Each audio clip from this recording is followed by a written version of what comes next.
BPSC का exam conduct करवाएंगे। अब लेवल क्या है, बढ़ना है। तो जो भी 69वीं बीपीएससी की तैयारी कर रहे हैं या जिनका 68वीं मेंस है, उन सभी के लिए टॉपिक बहुत ही ज्यादा क्या होगा, महत्वपूर्ण सिद्ध होगा। तो हम लोग आज क्या देखेंगे, अशोककालीन स्थापत्य कला। आज का जो हम लोग का टॉपिक है ये है अशोककालीन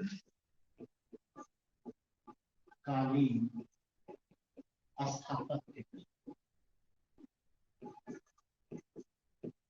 ये हम लोग का टॉपिक, ठीक है।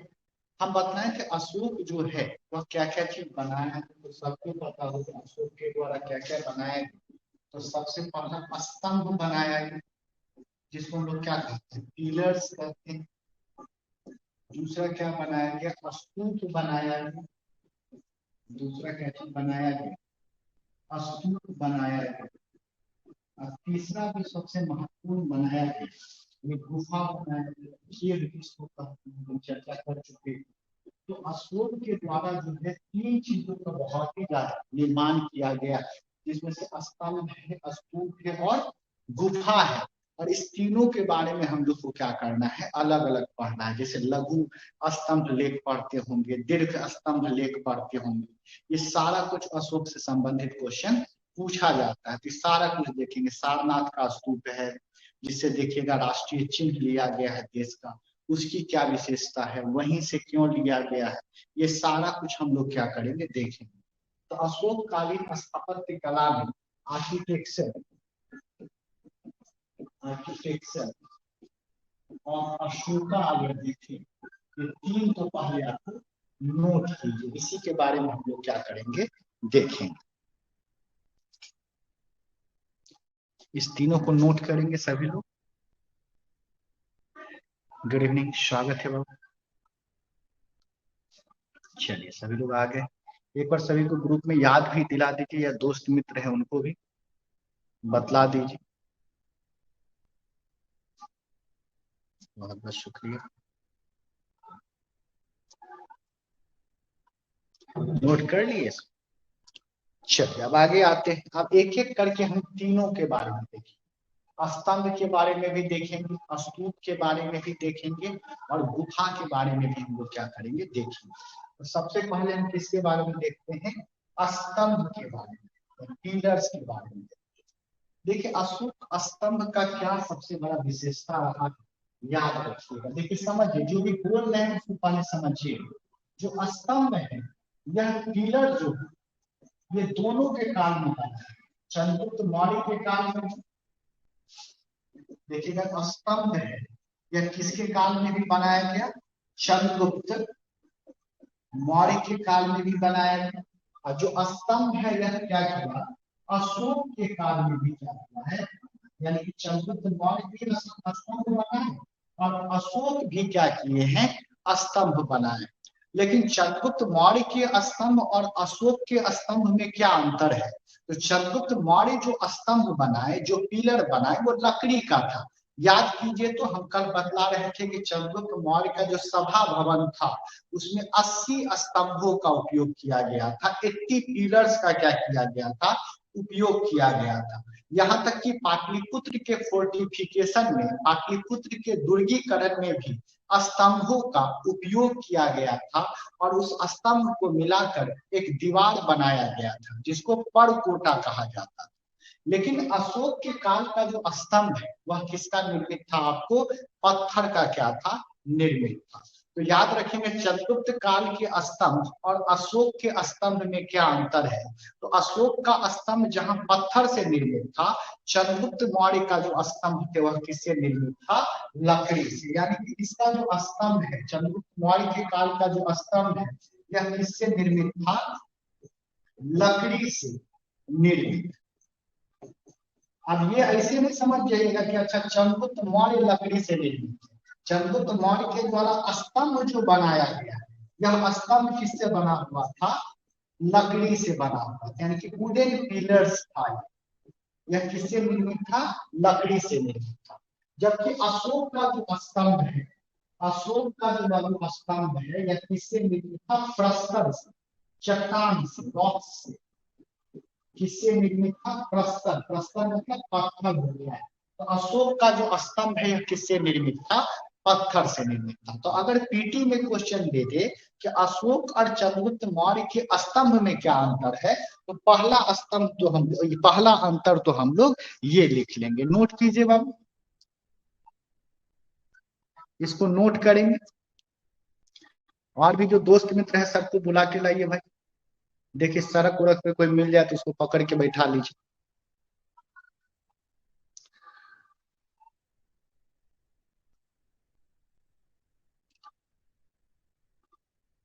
ठीक है, तो पहला तो ये चीज समझ गए, स्तंभ में अंतर। दूसरा देखिए, जो चंद्रगुप्त मौर्य का जो स्तंभ था, इस स्तंभ का उपयोग भवन निर्माण में किया गया, मकान बनाने में किया गया। इस प्रकार से पिलर बना दिया, इस प्रकार से स्तंभ बना दिया, पिलर बना के, और इस प्रकार से छत डाल, इस प्रकार से शेड डाल। तो जो चंद्रगुप्त मौर्य का जो स्तंभ था, उसका उपयोग भवन निर्माण में, इसका उपयोग किस, पहले समझ लीजिए उसका शब्द को लिखा है।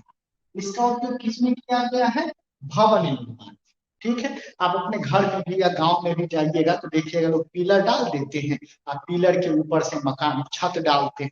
या भूकंप रोधी जो आजकल मकान बना है, उसमें भी क्या होता है, पिलर के ऊपर मकान खड़ा कर दिया जाता है। आप मेरे ऑफलाइन क्लासेस में आइएगा तो एक क्लास में आपको बहुत सारा पिलर मिल जाएगा, जिसके कारण बच्चों को पढ़ने में परेशानी होती है। तो वो पिलर क्या करता है, ऊपर छत को सपोर्ट करने के लिए वो पिलर को बनाया जाता है।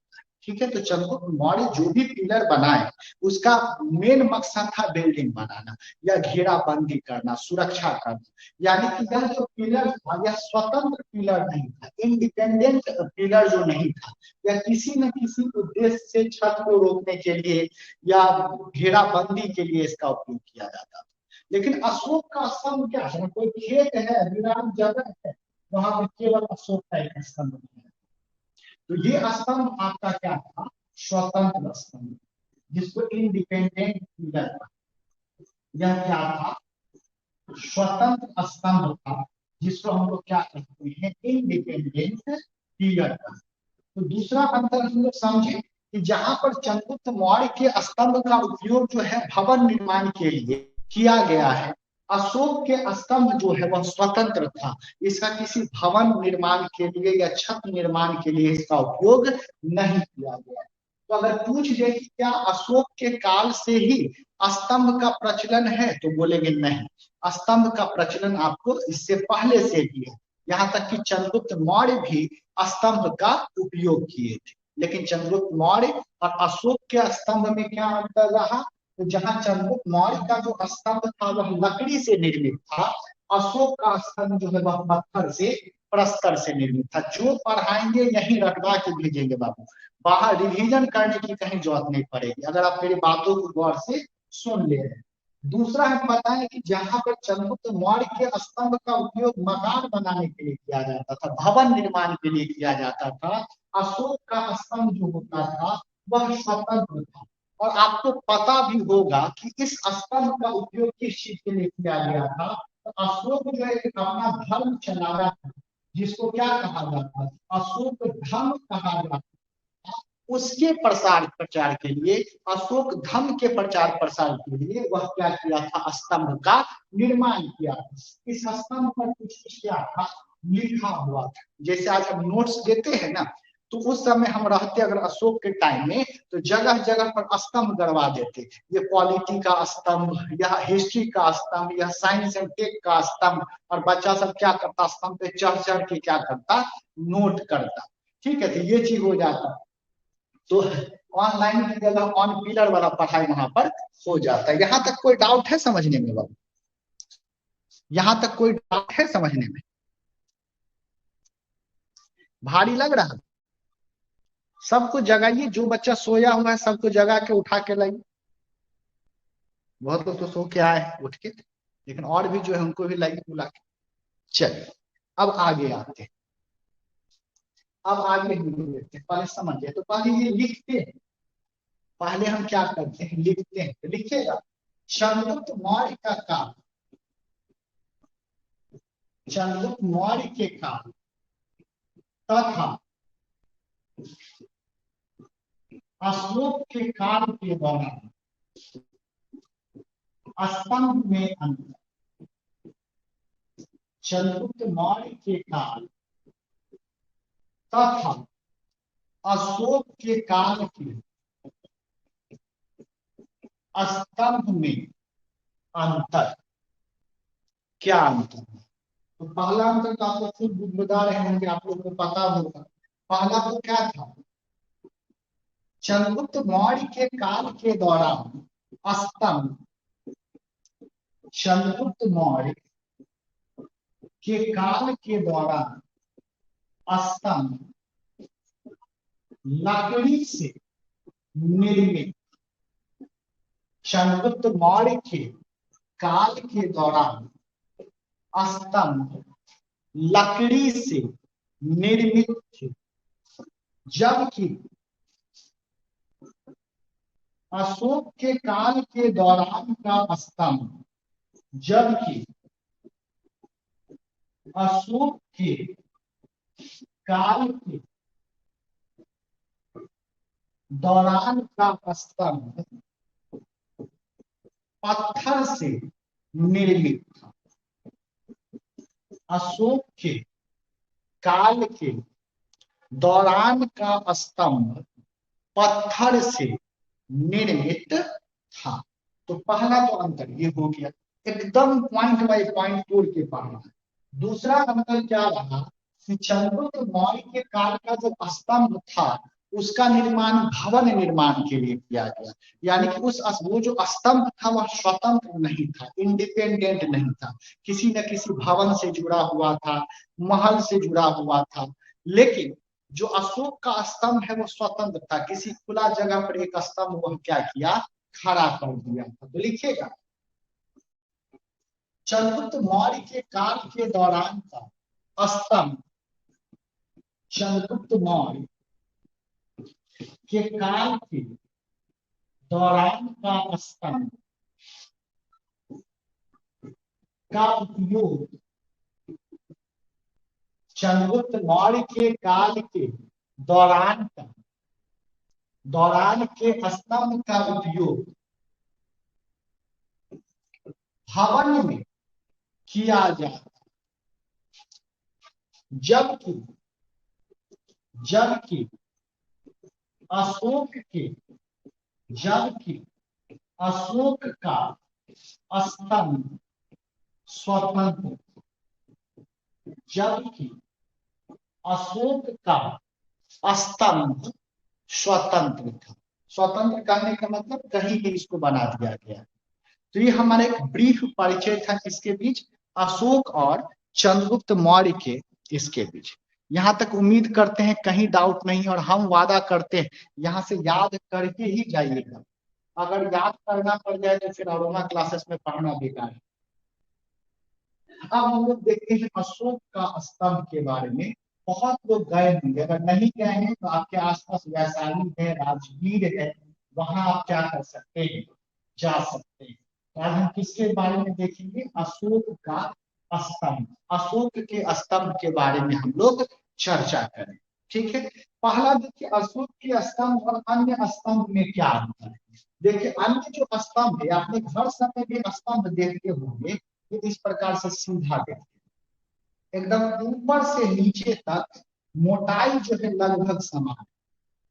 ठीक है, लेकिन अशोक के स्तंभ का अगर आप पिक्चर देखिएगा, अगर नहीं है तो नेट के आसपास देखिएगा, अशोक का स्तंभ इस प्रकार से ऊपर में पतला है और नीचे में क्या है, चौड़ा है। तो पहला अंतर समझिए, अशोक के स्तंभ और अन्य स्तंभ में, आम स्तंभ में क्या अंतर है। तो जहां जो आम स्तंभ है वह यूनिफॉर्म विड्थ का होता है, समान चौड़ाई का होता है, ऊपर से नीचे इसका चौड़ाई क्या होता है, समान होता है। लेकिन अशोक का स्तंभ का चौड़ाई जो है ऊपर से नीचे क्या हो रहा है, बढ़ रहा है, या नीचे से ऊपर इसका चौड़ाई क्या हो रहा है, घट रहा है। जैसा मूली सबको देखिएगा, मूली देखते हैं, उसके ऊपर जाते जाते उसका क्या होता है, चौड़ाई छोटा होते जाता है। इसको टैपिंग कहा, जब नीचे से ऊपर जाने पर चौड़ाई छोटा होते उसको क्या कहते हैं, टैपरिंग कहते हैं। इसके नाम सुनेंगे टैप रूट, आगे पढ़ाएंगे बाद में। तो टैपरिंग कहने का मतलब नीचे से ऊपर जाएगा तो इसका मोटाई क्या होती जाएगा, पतला होते जाएगा। तो यहाँ पर जहाँ जो सामान्य कोई भी पिलर है वो समान मोटाई का है, यूनिफॉर्म विड्थ का है, यह क्या है। दूसरा अन्य जो आपका स्तंभ है वह यूनिफॉर्म विड्थ का है, लेकिन अशोक का जो स्तंभ है वह टैपरिंग है। टैपरिंग करने का मतलब ऊपर से नीचे आने का, ऊपर से नीचे आने पर मोटाई सबको लिखाएंगे, लिखिएगा इस सब को क्या करेंगे, लिखाएंगे। ठीक है, तो नॉर्मल पिलर और अशोक के पिलर में पहला अंतर समझे, सबको हम लिखाएंगे। दूसरा अंतर क्या है, आजकल जो हम स्तंभ बनाते हैं तो कैसे बनाते हैं, नीचे गड्ढा करते हैं, गड्ढा करके चारों तरफ क्या करते हैं, सीमेंट डालते हैं, सीमेंट डाल के चबूतरा बनाते हैं, बेस तैयार करते हैं और इसमें पिलर को गाड़ देते हैं। इसमें पिलर को हम लोग क्या कर देते हैं, गाड़ देते हैं, ताकि पिलर जो है वह क्या रहे, एकदम फिक्स रहे, आंधी आए तूफान आए कुछ आए उससे नहीं गिरे। यानी कि नॉर्मल पिलर जो भी बनाते हैं उसमें हम उसका आधार तैयार करते हैं, बेस तैयार करते हैं, आधार तैयार करने के बाद ही उसके ऊपर क्या खड़ा करते हैं, पिलर खड़ा करते हैं, ताकि वह गिरे नहीं, भूकंप आए या कुछ। अशोक क्या करते थे, सीधे पिलर उठाते थे और इसको गड्ढा में लेके डाल, ज्यादा मोटा पिलर हो गया है, इसको लेके और गड्ढा में बदला, कोई बेस का निर्माण नहीं करते थे। अपने भाषा में कहे तो नींव जो हम लोग खुदवाते हैं ना, नींव नहीं खुदवाते थे, सीधे उसको जमीन में क्या कर देते थे, गाड़ देते थे। जैसे केला का पेड़ कभी लगाए हैं, केला का पेड़ को उठाता है, जमीन में गड्ढा करके सीधे उसको क्या कर देता है, गाड़ देता है। उसी प्रकार से अशोक क्या करते थे, उठवाते थे और सीधे जमीन में गाड़ देते थे। अब सोचिएगा उस समय तो जेसीबी और बड़ा बड़ा मशीन था नहीं, तो उठाते कैसे थे, ये तो बड़ा हल्का है बाबू। जब मिस्र का हम पिरामिड पढ़ाएंगे तो लाखों करोड़ों टन का होता था, लोग उसको उठा के डाल देते थे। एक पर आर्ट एंड कल्चर पढ़िएगा ना तो बड़ा मजा आएगा उस समय का टेक्निक का। तो एक चीज दूसरा अंदर समझिए कि जहां पर अन्य पिलर में आधार बनाया जाता है, बेस बनाया जाता है, इसके बाद गाड़ा जाता है, अशोक के पिलर को सीधे क्या किया गया, गाड़ दिया गया। बहुत सारे इतिहासकार क्या कहते हैं कि अशोक जो है ना, इससे पहले भी स्तंभ का निर्माण हो चुका था। और कहाँ पे हुआ था, इराक ईरान का राजा। विदेशी इतिहासकार अपना क्रेडिट लेना चाहते हैं, वह कहते हैं कि नहीं, स्तंभ का जो जनक है वो अशोक नहीं है, स्तंभ का जनक इराक और ईरान का क्या है, राजा। ठीक है, जिसमें से एक इतिहासकार है स्पूनर, वह बोले थे कि नहीं, स्तंभ का निर्माण अशोक नहीं करवाया बल्कि इराक ईरान का शासक पहले करवाया, अशोक उसका क्या किया है, कॉपी किया है। लेकिन देखिए बाबू, अगर वो कॉपी किया तो उसको बेस डाल के तब पिलर को गाड़ता था, और अशोक जो है वो सीधे गाड़ देता था। ठीक है, यानी कि कहते हैं कौवा से ज्यादा तेज कौवा का बच्चा होता है। तो अगर ये कॉपी किए रहता तो इसको पिलर बनाना चाहिए था, इसको मजबूती देना चाहिए था, डर इसको रहना चाहिए था, इसको तो कोई डर नहीं था, सीधे लाके क्या कर देता था, गाड़ देता था। समझ में आया, कोई दिक्कत है यहां तक समझने में। तो दो अंतर समझे, नॉर्मल पिलर में और अशोक के पिलर में, अशोक स्तंभ में, दो अंतर समझ आया बाबू। तो पहला स्तर क्या, ये था अंतर क्या था कि जो नॉर्मल पिलर होता था इसका मोटाई सब जगह क्या होता था, समान होता था। अशोक का पिलर टैपरिंग होता था, ऊपर से नीचे आने पर क्या होता था, चौड़ा होता था। जहां पर अन्य पिलर में हम लोग न्यू डाल के तब क्या करते हैं, स्तंभ को गाड़ते हैं, अशोक के पिलर को डायरेक्ट गाड़ दिया जाता था मिट्टी। तीसरा, अशोक का पिलर जो था वह एकाश्म स्तंभ, यह क्या था बाबू, एकाश्म स्तंभ। एकाश्म स्तंभ कहने का मतलब मोनोलिथ, मोनोलिथ, मोनो मतलब होता है एक, और लिथ मतलब होता है पत्थर। यानी अशोक क्या किए, एक ही पूरे चट्टान को काट के और सीधे पिलर का निर्माण कर दिए। यानी कि ऊपर से नीचे तक जो लंबा पिलर देख रहे हैं, ये सब पिलर एक ही चट्टान से निर्मित। सोच लीजिए कितना तकनीक विकसित था कि ऊपर से नीचे एक ही पत्थर को काट के एक पिलर बना देते थे। और एक ही पत्थर को काट के बनाइए तो कहीं पर ज्वाइंट तो नहीं होगा, जोड़ तो नहीं होगा। अगर अलग अलग पत्थर को जोड़ते हैं तो एक पत्थर ये हो गया, इसके ऊपर हम क्या करते हैं, दूसरा पत्थर डालो, इसके ऊपर हम क्या करें, तीसरा पत्थर डालो, तब देखिए जगह जगह पर जोड़ मिल जाए, जगह जगह पर ज्वाइंट्स आपको क्या होगा, मिले। ठीक है, लेकिन अशोक जो है एक ही पत्थर से पूरा पिलर बना देता था, जिसके कारण इसमें ज्वाइंट्स कहीं देखने को नहीं मिलेगा। तो अगर यह क्वेश्चन दे दे कि निम्न कथनों पर विचार करें, अशोक के स्तंभ में जगह जगह पर ज्वाइंट था, ठीक है, यानी कि जोड़ था, तो यह कथन हमारा क्या हो जाएगा, गलत हो जाएगा। या ऐसे दे दे क्वेश्चन कि अशोक के स्तंभ में ज्वाइंट नहीं पाए गए, यानी कि जोड़ नहीं पाया गया, और उसके कारण में दे दे क्योंकि उसको गठिया रोग था इसलिए जोड़ नहीं पाया जाता। तो भाई कथन सही है, कारण क्या है, गलत है, गठिया रोग नहीं था, उसको क्या था भाई, एक ही पत्थर से बनाए हुए था, इसलिए उसमें जोड़ नहीं पाया गया, इसलिए यह बेजोड़ है ना। हमको लगता है वो जो टर्म पड़ा है ना बेजोड़, इसी से पड़ा है कि अशोक स्तंभ बेजोड़ है। ठीक है, किस क्यों है, तो भाई बिना जोड़ का। यहां तक कोई डाउट बाबू? ठीक है, आगे आते हैं। ठीक है, आगे देखते हैं हम लोग। अब देखिएगा, ईरान वाला जो था, स्तंभ बनाना सीखे हैं ना, स्तंभ बनाना सीखे हैं, तो क्या करता था ना, स्तंभ में ऊपर से नीचे डिजाइन मारता था, एक पर एक डिजाइन मार के रखता है। ठीक है, लेकिन अशोक का स्तंभ क्या था, प्लेन था।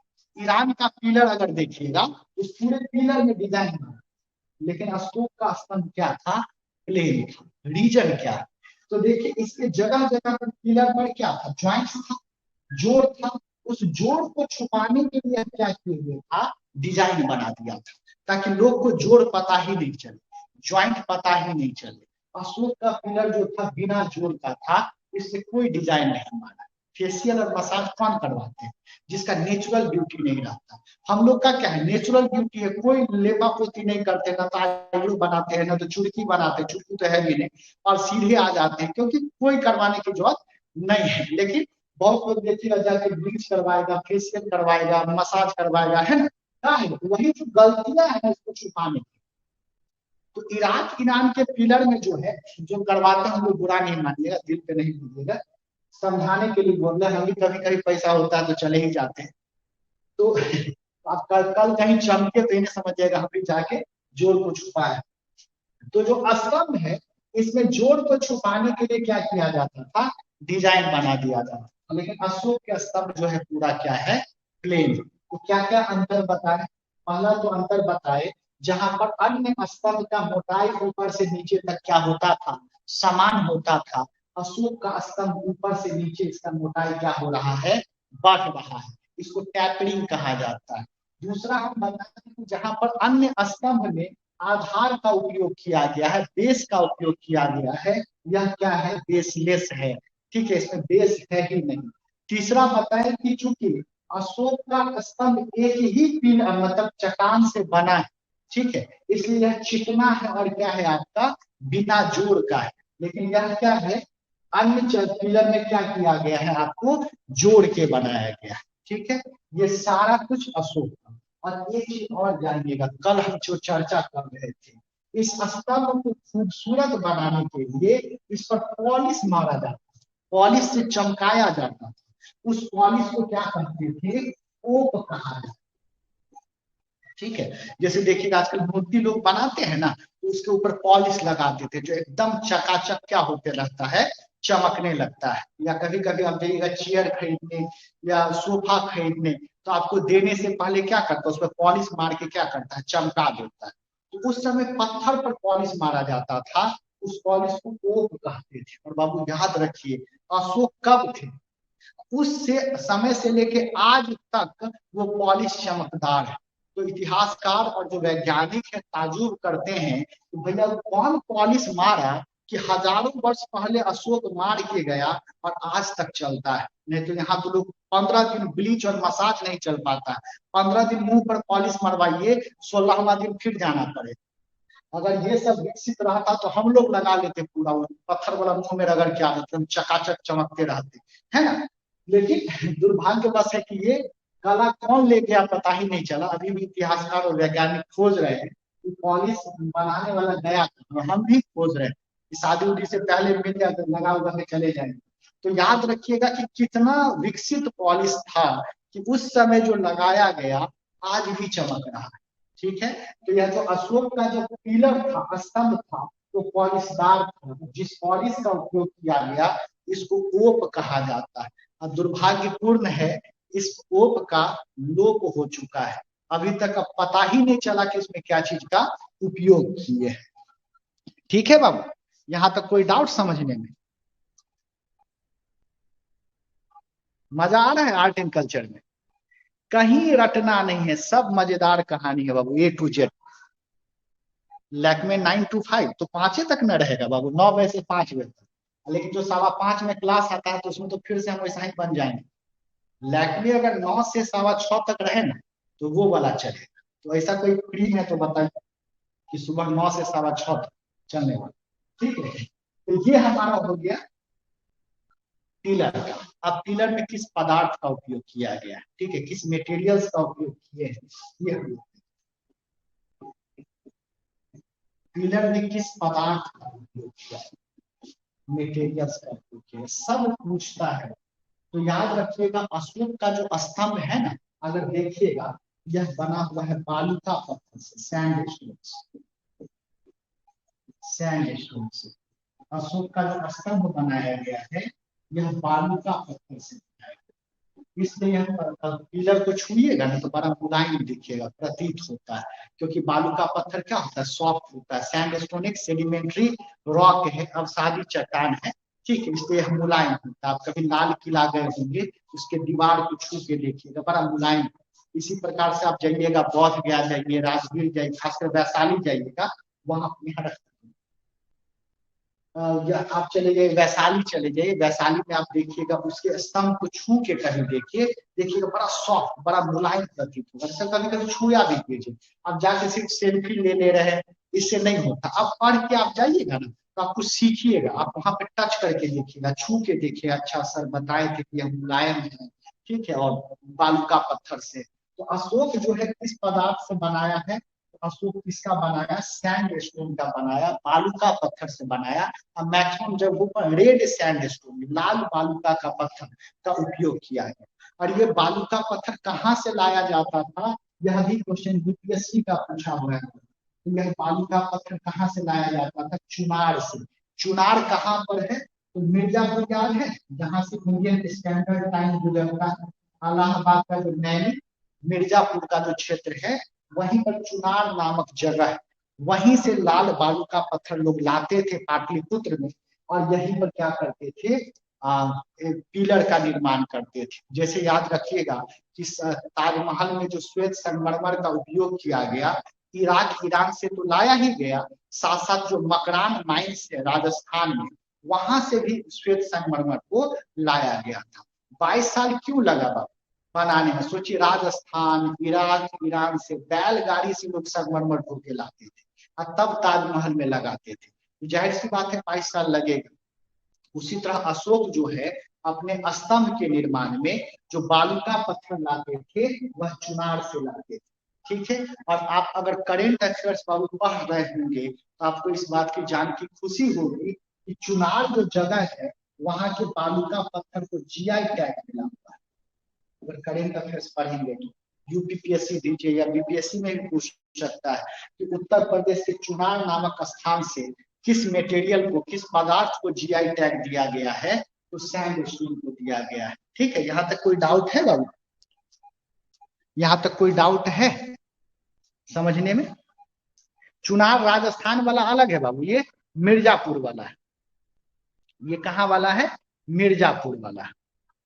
अब ये चीज देखते हैं, समझिएगा कि आखिर इसका विशेषता क्या रहा, कि आखिर चुनार से जो बालू का पत्थर लाया गया कुछ तो खासियत रहता होगा।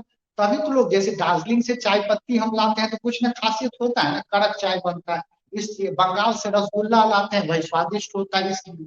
तो चुनार से बालू का पत्थर लाएंगे तो उसका कुछ ना कुछ तो विशेषता होगा। तो उसका विशेषता क्या था कि यह पत्थर जितना पुराना होता था उतना ही चमकदार होता था। यानी कि जैसे जैसे यह पुराना होते जाएगा वैसे वैसे और यह चमकदार होते जाता था। इसलिए अशोक क्या करते थे, चुनार से ही बालू का पत्थर को लाकर तब स्तंभ का क्या करते थे, निर्माण करवाते थे। ठीक है, तो दो चीज याद रखेंगे कि अशोक का स्तंभ किस पदार्थ से बना है, तो अशोक का स्तंभ बालू का पत्थर से बना है। किस प्रकार के बालू का पत्थर से बना है, लाल बालू का पत्थर से बना है। लाल बालू का पत्थर कहाँ से लाया जाता था, तो मिर्जापुर के चुनार से लाया जाता था। इसका विशेषता क्या था, तो यह लाल बालू का पत्थर जितना ज्यादा पुराना होते जाता था उतना ही अधिक क्या होते जाता था, चमकदार होते जाता था। इसलिए इसका क्या किया जाता था, उपयोग किया जाता था।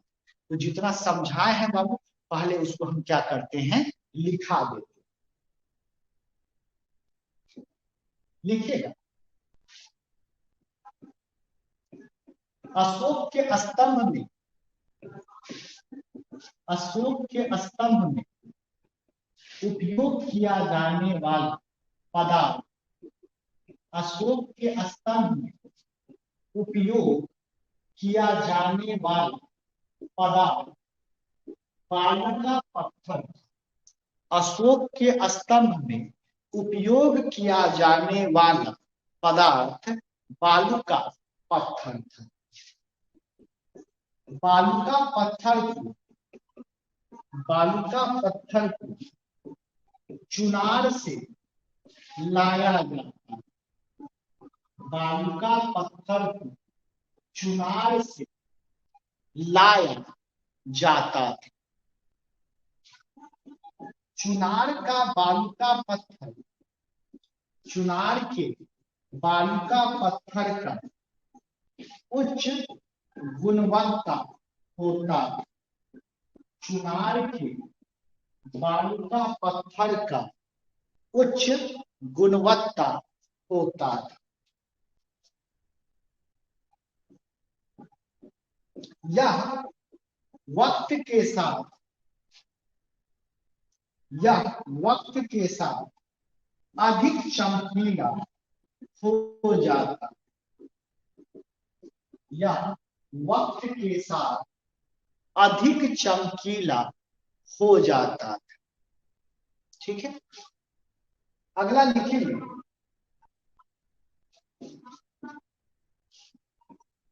देखिए अन्य स्तंभ, अन्य स्तंभ का समान मोटाई होता था। अन्य स्तंभों का समान मोटाई होता था, जबकि अशोक स्तंभ, जबकि अशोक स्तंभ टैपरिंग को दर्शाता, जबकि अशोक स्तंभ, टैपरिंग का हिंदी देखिएगा, जबकि अशोक स्तंभ टैपरिंग को दर्शाता। इसका मतलब यह है कि, इसका मतलब यह है कि इसकी मोटाई, इसकी मोटाई नीचे से ऊपर की ओर घटते जाता, इसकी मोटाई नीचे से ऊपर की ओर घटते जाता था। स्तंभ में आधार मौजूद नहीं, स्तंभ में आधार मौजूद नहीं था। ठीक है, अगला क्या लिखेंगे,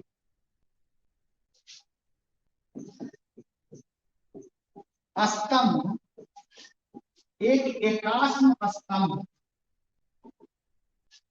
स्तंभ एक एकाश्म स्तंभ, इसमें, इसमें जोड़ नहीं, इसमें जोड़ नहीं था। ठीक है, अब लंबाई की बात करें तो स्तंभ की जो औसत लंबाई है वह 40 फीट होता था। ठीक है, 40 से 50 फीट जनरली लंबाई था, लेकिन औसत लंबाई की बात करें तो एवरेज हाइट इसका जो था वह कितना था, 40 फीट। और वजन कितना होता था, तो 50 से 60 टन तक इसका वजन होता और हाइट की बात करें, ऊंचाई की बात करें, अगर इसकी ऊंचाई की बात करें, इसका जो एवरेज हाइट था, औसत ऊंचाई की बात करें तो औसत ऊंचाई कितना था? 40 फीट। ठीक है, इसका रेंज आपका क्या होता था? 50 फीट तक भी जाता था, 40 फीट से 50 फीट, लेकिन औसत कितना था? 40 फीट। अगर हम वजन की बात करें, भार की बात करें, वेट की बात करें, इसका जो वेट था, यह आपका वेट कितना था? 50 टन से 60 टन इसका क्या होता था? वेट होता था। सोचिए 60 टन 50 टन के टिलर को सीधे जमीन में क्या कर देता था? गाड़ देता था। और इसका सतह क्या होता था? चिकना होता था। सरफेस की बात करें, पृष्ठ की बात करें तो चिकना सतह होता है, स्मूथ सरफेस, चिकना सतह। चिकना सतह होने का रीजन क्या था? इस पर अशोक क्या किए हैं? अपना आदेश लिखे हैं, राज्यादेश लिखे हैं, अशोक धर्म का प्रचार प्रसार किए हैं बाबू। इसलिए इसका जो सतह होता था वह क्या था? आपको चिकना सतह होता था। ठीक है, इसके आगे का पार्ट 2 हम लोग कब देखेंगे। ठीक, अगर आप पढ़ाई अच्छी लगे तो जरूर अपने दोस्त मित्र को बोलिए, और जो बिहार स्पेशल से पढ़ा है इस पूरे कोर्स का मतलब समझ सकते हैं कितना मिनिमम फी, तो जो एडमिशन लेना चाहते हैं वो एडमिशन भी ले सकते हैं। नहीं तो इस क्लास के बारे में अपने दोस्त मित्र को जरूर बताइए। फिर कल हम लोग हो सकता है डे टाइम में ही ले ले, 5 बजे से पहले ही क्लास ले लेंगे बाबू इसका, तो मैसेज चला जाएगा। ठीक है, चलिए बहुत बहुत शुक्रिया, थैंक यू, और उम्मीद करते हैं कि अपने दोस्तों को जरूर बतलाइएगा। Thank you.